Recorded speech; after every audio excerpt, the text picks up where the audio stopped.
tudo bem? Então aqui é Flávio. Estamos aí então no seu volume 6, né? Estamos encerrando ele agora, entrando na semana 14 das nossas atividades, tá ok? Então eu vou terminar essa sessão Hora do Estudo, né? Onde a gente está resolvendo todas as atividades, todos os exercícios.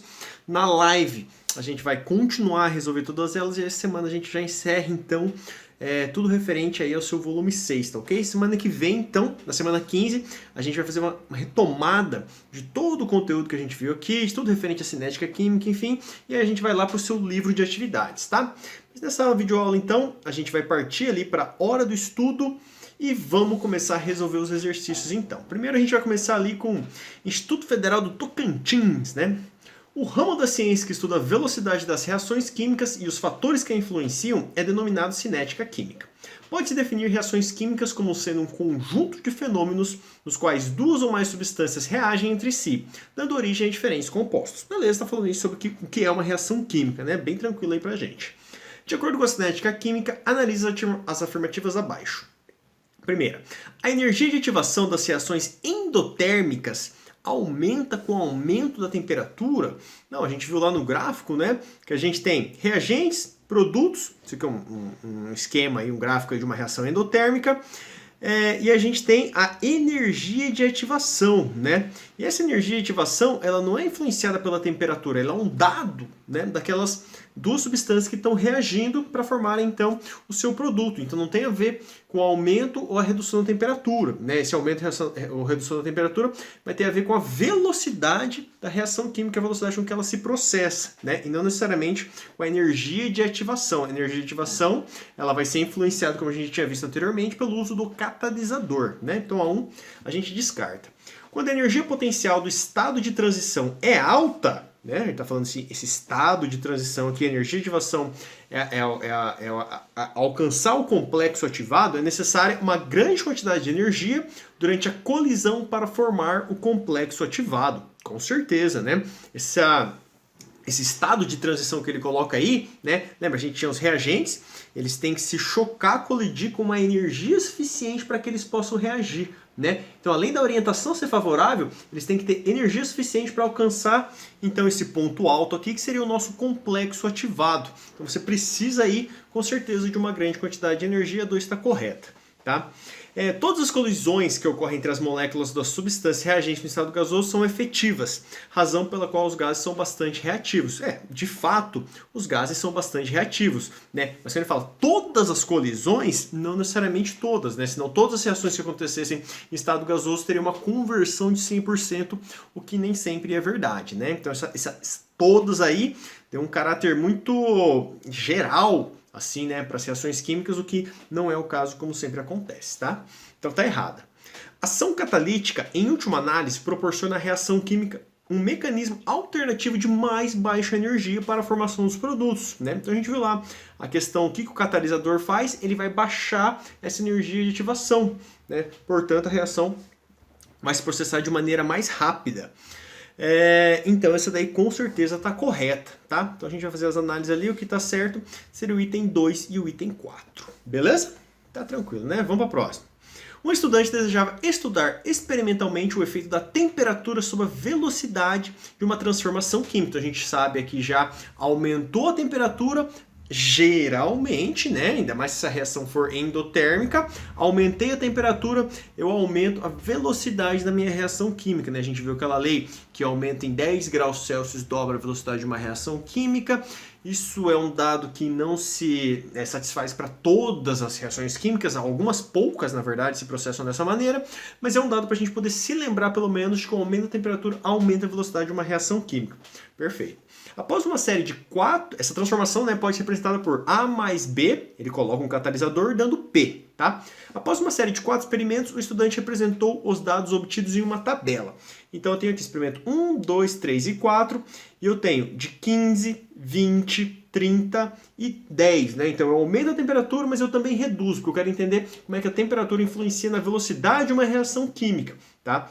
Então eu tenho que linkar a temperatura com o tempo transcorrido, tá? Porque daí eu vejo, né, se eu aumento a temperatura, como é que meu tempo varia com tudo isso. Só que ele faz uma coisa aqui que ele peca, de certa forma, né? Então ele coloca aqui, ó, concentração é constante.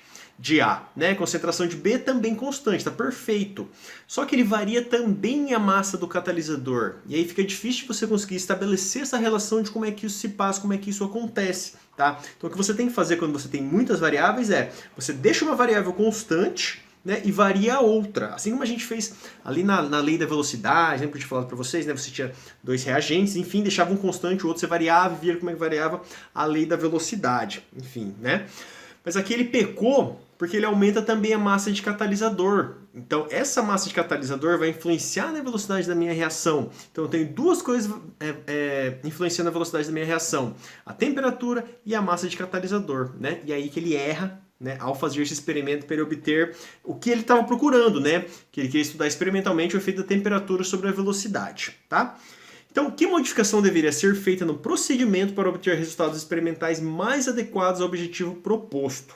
Manter as amostras à mesma temperatura em todos os experimentos. Não quero. Eu quero justamente variar a temperatura para ver como é que a minha reação varia com a variação de temperatura, né? Então tá errado. Manter iguais os tempos necessários para completar as transformações. Isso é difícil, né? Porque isso daí, na verdade, é o seu resultado, é o que você quer, né? Então, para você manter esse tempo constante, você teria que variar outras coisas e não é esse o seu objetivo.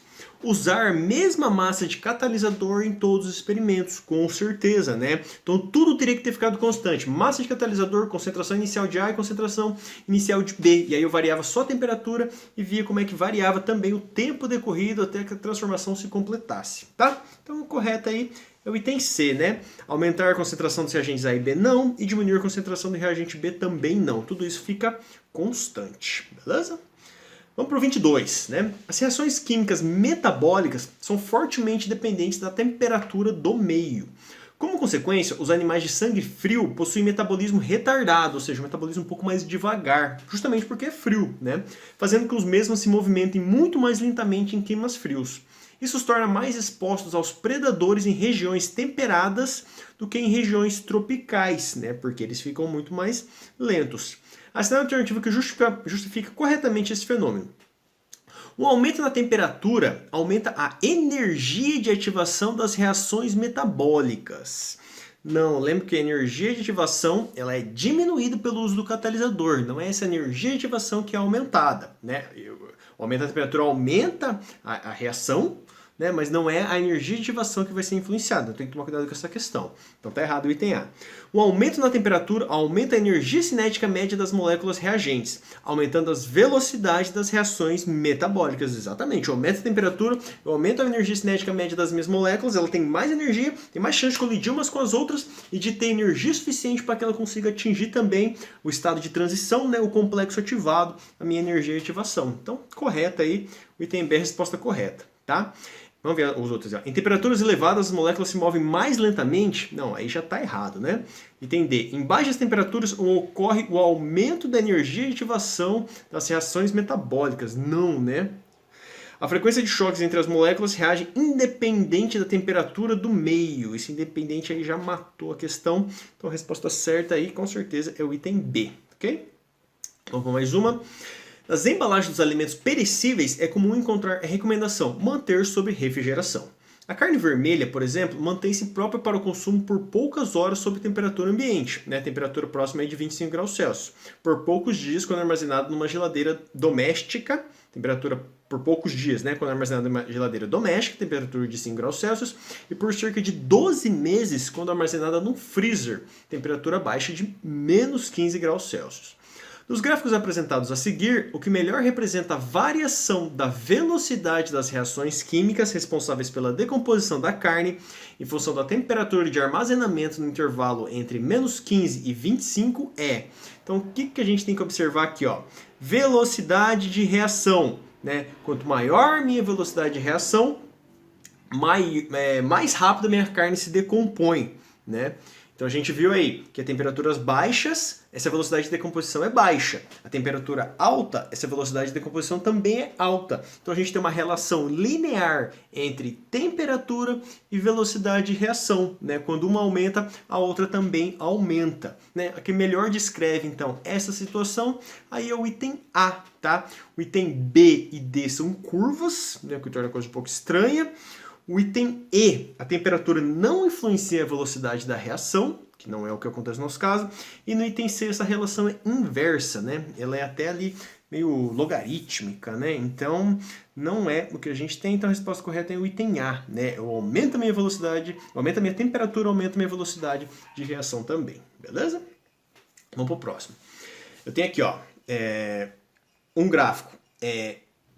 Qualidade de produto, tá? E tempo, tá? Então, sem catalisador, eu vou ter menos produto, um produto com menor qualidade, que ele tá chamando aqui, e essa qualidade se refere à conversão, né? O catalisador vai ajudar a ter uma maior conversão, a coisa acontecer muito mais rápida.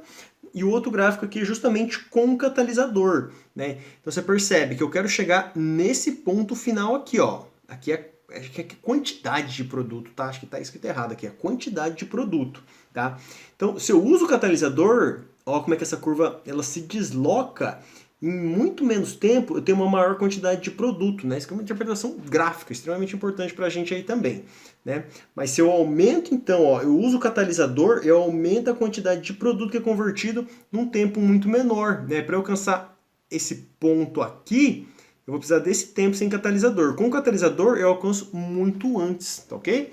Vamos ver ali o texto que vai ajudar a gente nessa interpretação. Os catalisadores são usados em pequenas quantidades e podem acelerar reações químicas, o que torna econômico um determinado processo industrial. Essas substâncias químicas têm larga aplicação na indústria petroquímica, nos conversores catalíticos de veículos automotivos e nas células de combustível. O desenvolvimento de catalisadores cada vez mais eficientes constitui um dos trabalhos de pesquisas mais importantes da atualidade, né? O catalisador diminui o tempo de reação, né? O que acaba tornando todo o processo muito mais barato. Então é extremamente importante. A partir dessas informações e da análise do gráfico que representa o rendimento de uma reação química com e sem catalisador, é correto afirmar que os catalisadores permitem obter os produtos de uma reação química mais rapidamente, em razão de diminuir a energia de ativação dessa reação, né? Lembra que a energia de ativação da reação ela é diminuída com o uso do catalisador. E a gente tem como resposta correta já o item A, tá? Causam alterações na variação de entalpia. Não, a variação de entalpia não muda, né? O ΔH é constante, o que muda é a energia de ativação.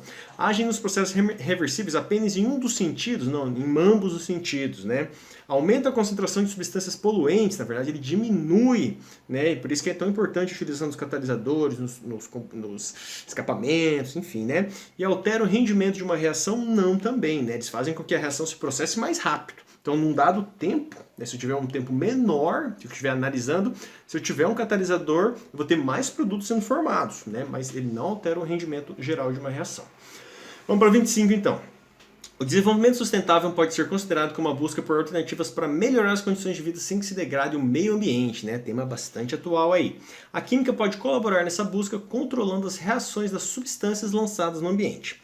Um exemplo típico dessa colaboração é o uso nos conversores catalíticos dos automóveis de catalisadores. Já deve ter ouvido falar que um carro tem catalisador, né?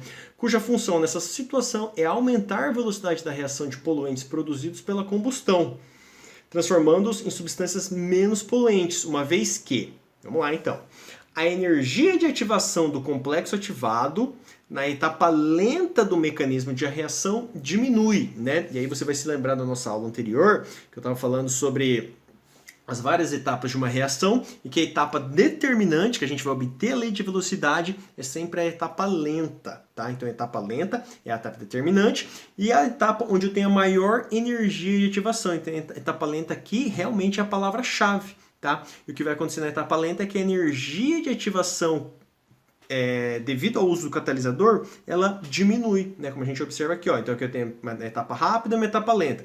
Etapa lenta é a etapa determinante. Então, com o uso do catalisador, ela vai diminuir, portanto, esse valor de energia de ativação, né? Então, a energia de ativação do complexo ativado na etapa lenta do mecanismo diminui, e aí a gente tem a resposta correta, né? A energia de ativação do complexo ativado na etapa lenta aumenta? Não, né? A frequência dos choques entre as partículas aumenta. Sem que a energia de ativação varie? Não, também. A energia de ativação sempre vai variar. E outro fala que a energia de ativação também não varia, tá? Então, a resposta correta aí, com certeza, é o item A. Como tarefa, pessoal, livro didático, seção Hora do Estudo, páginas 63 e 64. Atividades de 26 a 32, então. Beleza, galera? Fechou? Valeu, então, resolvido. Muito obrigado pela atenção e até uma próxima. Valeu!